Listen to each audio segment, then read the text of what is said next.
Hello friends, welcome to my channel. आज हम explain करेंगे मेजर मूवी को। तो दोस्तों, 26/11 के खौफनाक मुंबई के हमले में शहीद हुए जवान मेजर संदीप कृष्णन की जिंदगी पर बनी मेजर मूवी को आज हम एक्सप्लेन करने वाले हैं। अगर इससे पहले आपने मेरे चैनल को सब्सक्राइब नहीं किया है तो प्लीज मेरे चैनल को सब्सक्राइब करें एंड बेल आइकन प्रेस करें ताकि आने वाले हर नोटिफिकेशन आपको मिल सके। तो चलिए स्टार्ट करते हैं मेजर मूवी का एक्सप्लेनेशन। जब आतंकी 26/11 को मुंबई में हमला कर देते हैं तो मूवी की स्टार्टिंग होती है उस काली रात से, जहाँ आदि विशेष और NSG commando major Sandeep Krishnan के चेहरे पर ऐसे भाव दिखा देते हैं जिनमें उन्हें सामने मौत दिखती है। इसके बाद मूवी फ्लैशबैक में चली जाती है, जहाँ मेजर संदीप की बचपन की यादों को दिखाया जाता है। बच्चे के रूप में संदीप हॉलीवुड के हीरो अर्नोल्ड की तरह एक्शन फ्लिक करते हुए नजर आते हैं। और एक दिन संदीप के फादर संदीप को नेवी डे के सेलिब्रेशन के दिन नेवी की परेड दिखाने ले जाते हैं। उन्हें पता चल जाता है कि आखिर वो अपनी लाइफ में क्या करना चाहते हैं। नेवी डे सेलिब्रेशन के बाद संदीप की लाइफ पूरी तरह से बदल जाती है। इसके बाद मूवी को उनके हाई स्कूल डेज की तरफ ले जाया जाता है, जहाँ लड़कों के वॉशरूम में उनकी मुलाकात होती है दिल्ली की लड़की ईशा और उपसाई मंजरेकर से, जिसे आपने पहले भी दबंग 3 सलमान खान के अपोजिट देखा होगा। और संदीप को ईशा से पहली नजर में ही प्यार हो जाता है। लड़कों के वॉशरूम में ईशा और संदीप की मुलाकात होती है। यहाँ पर वह ईशा की एक पिक्चर भी क्लिक कर लेता है। यहाँ पर वो ईशा से कुछ बात करने की कोशिश भी करता है, लेकिन ईशा उससे कोई बात नहीं करती और वहाँ से चली जाती है। ईशा की फैमिली में उसकी मॉम और डैड हैं। उसकी मॉम किटी पार्टी में बिजी रहती है और डैड अक्सर बिजनेस टूर पर रहते हैं, इसलिए ईशा अपने घर पर अकेली रहती है। लेकिन उसके घर पर सेलिब्रेट करने के लिए कोई भी नहीं था। कुछ दिनों बाद ईशा का बर्थडे आता है। ईशा के जन्मदिन पर उसके फादर उसे एक बड़े लिफाफे में ढेर सारा पैसा भेजते हैं और वो उन पैसों को रोड पर फेंक देती है और कैंटीन में आ जाती है। और थोड़ी देर के बाद कैंटीन में संदीप आता है और उसे वह लिफाफा वापस करता है, लेकिन ईशा उस लिफाफे को लेने से साफ इनकार कर देती है। फिर संदीप उसे उस पिक के बारे में बताता है जो उसने लड़कों के वॉशरूम में क्लिक की थी और उसे ब्लैकमेल करते हुए कहता है कि उसे शॉपिंग करवाओ, वरना यह पिक वो प्रिंसिपल को दिखा देगा। और ना चाहते हुए भी ईशा को संदीप की बात माननी पड़ती है और वो दोनों ही शॉपिंग के लिए जाते हैं। और संदीप यहाँ पर संध्या के लिए एक ड्रेस सेलेक्ट करता है और ईशा को लगता है कि संध्या उसकी गर्लफ्रेंड है, लेकिन संदीप उसे बताता है कि संध्या उसकी बहन है। साथ में संदीप ईशा से यह भी कहता है कि वह उस ड्रेस को पहनकर आए ताकि वह जान सके कि असल में यह ड्रेस कैसी है। इसके बाद जब ईशा यह ड्रेस पहनकर आती है तो संदीप उससे कहता है हैप्पी बर्थडे और यह ड्रेस वह उसी को गिफ्ट कर देता है। ईशा उसकी इन बातों को सुनकर इम्प्रेस हो जाती है और उनके बीच एक टीनेज रोमांस शुरू हो जाता है। और कुछ दिन बीत जाने के बाद वो एक दूसरे को काफी ज्यादा पसंद करने लगे थे। ईशा एक प्रोफेशनल आर्किटेक्चर बनना चाहती थी, लेकिन संदीप ने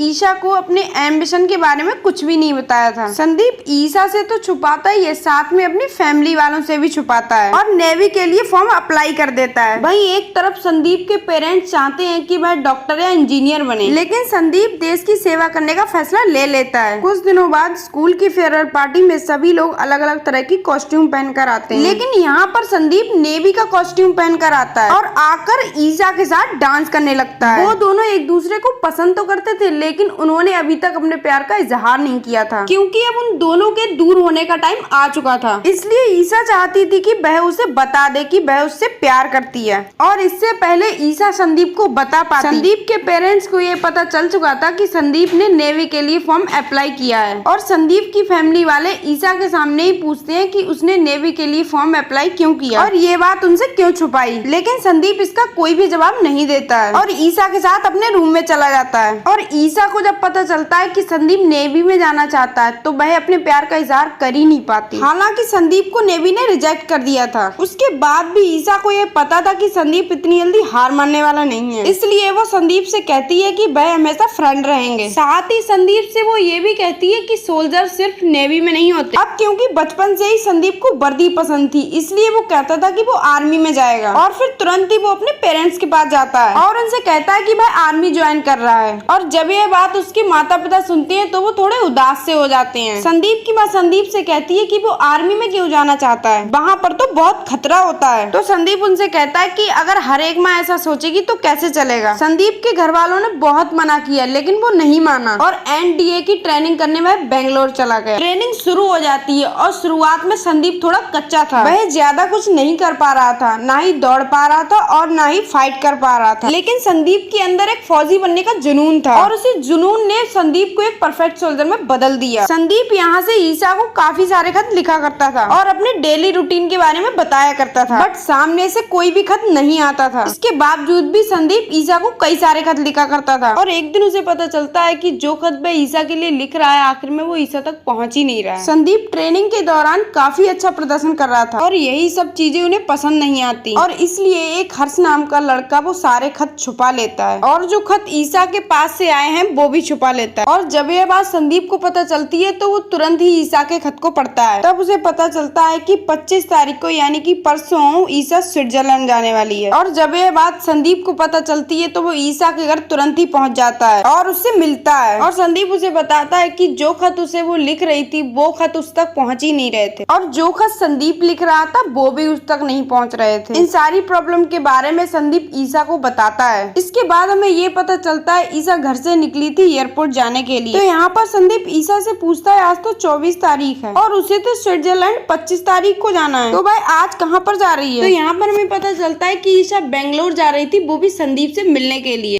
और अगर आज यहाँ पर संदीप नहीं आता तो ईसा बेंगलोर चली जाती उससे मिलने के लिए। और इसके बाद संदीप ट्रेनिंग में जाने लगता है और जाते जाते संदीप और ईसा एक दूसरे को प्यार का इजहार करते हैं। अब कुछ दिन बाद का सीन दिखाया जाता है जब संदीप घर आया हुआ था, लेकिन आज उसके वापस जाने का टाइम आ चुका है और जाते जाते संदीप हमेशा यही कहता था कि जाता हूँ और आज तक कभी भी ये नहीं कहा कि आता हूँ। और आगे हमें ये पता चलता है कि मेजर संदीप एनएसडी में ट्रेनिंग ऑफिसर बन चुका है जो कि जंगलों में ट्रेनिंग देता है। कुछ दिन के बाद मेजर संदीप के पास एक लेटर आता है और उस लेटर को देखकर वह शॉक रह जाता है। उस लेटर में ऐसा क्या था ये तो नहीं बताया गया, लेकिन संदीप अपने बड़े ऑफिसर के पास जाता है और अर्जेंट छुट्टी की रिक्वेस्ट करता है और उसे छुट्टी मिल भी जाती है। वहीं हम मुंबई में देखते हैं कि मुंबई के कुछ अलग अलग शहरों में कुछ धमाके हो रहे हैं और कुछ आतंकी मिलकर कई सारे लोगों पर अंधाधुंध फायरिंग कर रहे हैं और इसमें कई सारे लोग मारे जाते हैं। और जब यह न्यूज टीवी पर चलाई जाती है तो मेजर संदीप का खून खौल उठता है और वो तुरंत ही अपनी छुट्टी कैंसिल करवाता है। और एनएसजी के कमांडो पूरी तरह से रेडी थे क्योंकि ताज होटल पर अटैक हो चुका था और हालात बहुत खराब होते जा रहे थे और अब उसे कोई ठीक कर सकता है तो वो सिर्फ एनएसजी कमांडो ठीक कर सकते हैं। यहाँ पर संदीप अपने ऑफिसर से कहता है कि वह भी इस मिशन पर जाना चाहता है, लेकिन उसके ऑफिसर मना कर देते हैं क्योंकि उनको पता है कि संदीप एक ट्रेनिंग ऑफिसर है और उसका वहाँ जाना बिल्कुल भी ठीक नहीं होगा। लेकिन संदीप उन्हें किसी तरह मना लेता है और इस मिशन पर जाने के लिए उन्हें कन्वेंस कर लेता है। अब एनएसजी की पूरी टीम निकल पड़ती है जहाँ पर अटैक हुआ था और इसी अटैक के दौरान संदीप ने अपनी फैमिली वालों को कॉल भी किया था और उसने बताया था कि ताज होटल पर अटैक हुआ है और वह उस अटैक में नहीं जा रहा है क्योंकि वह तो एक ट्रेनिंग ऑफिसर है और ट्रेनिंग ऑफिसर का वहाँ जाना बिल्कुल भी अलाउ नहीं है। लेकिन ये बात संदीप ने उनसे झूठ बोली थी और कहीं ना कहीं उसकी फैमिली वालों को भी पता थी कि वो झूठ बोल रहा है। और जैसे ही एनएसजी के कमांडो ताज होटल के सामने पहुँचते हैं कि अचानक ताज होटल के ऊपर एक जोरदार धमाका होता है और ये देख कर वहाँ पर थोड़ी देर के लिए शांति छा जाती है और एनएसजी कमांडो ताज होटल में पहुंच जाते हैं और अपने कुछ स्नाइपरों को ऊपर लगा देते हैं। एनएसजी कमांडो का सबसे पहला काम ये था कि वो लोगों को बचाएं। उसके बाद वो उन आतंकियों से भिड़े और जब संदीप लोगों को बचा ही रहा होता है कि तभी अचानक उसके सामने एक आतंकी आ जाता है। इसके बाद उन दोनों के बीच में एक जोरदार फाइट होती है और जब आतंकी को लगने लगा कि वह मरने वाला है तो वह वहाँ से अपनी जान बचाकर भाग जाता है। आतंकियों को ये बात पता चल चुकी थी कि एनएसजी कमांडो यहाँ पहुंच चुके हैं और ये बात उन्हें न्यूज से पता चल रही थी। आतंकी हर एक रूम में जाकर लोगों को चेक करते और जिस रूम में जो लोग निकल आते वो लोग वहीं पर उन्हें मार देते। वहीं दूसरी तरफ संदीप और उसके कमांडो लोगों को बचाने का काम कर रहे थे और तभी संदीप को पता चलता है कि आतंकियों को ये बात कहाँ से पता चल रही है कि लोग कहाँ हैं। और तभी संदीप को ख्याल आता है मीडिया का, क्योंकि मीडिया वाले ही पल पल की खबर न्यूज पर चला रहे हैं और कहीं ना कहीं ये न्यूज आतंकियों को भी पता चल रही है। और संदीप उन मीडिया वालों के पास जाता है और उन्हें बहुत डांटता है और संदीप उनसे कहता है कि तुम्हारी इस टीआरपी की मदद से कई सारे लोगों की जाने जा रही हैं। और साथ में संदीप यह भी कहता है कि नीचे वाले स्विमिंग पूल के नीचे 24 लोग बचे हैं और उन्हें भी बचाना है। दरअसल ये उसका प्लान था ताकि आतंकी उन लोगों को मारने के लिए आए और संदीप उन्हें ही मार दे। और ऐसा ही होता है, जैसे ही आतंकी वहाँ पर आते हैं संदीप उन्हें गोलियों से भून देता है। दूसरी तरफ फ्लैशबैक स्टोरी में हमें ये बताया जाता है कि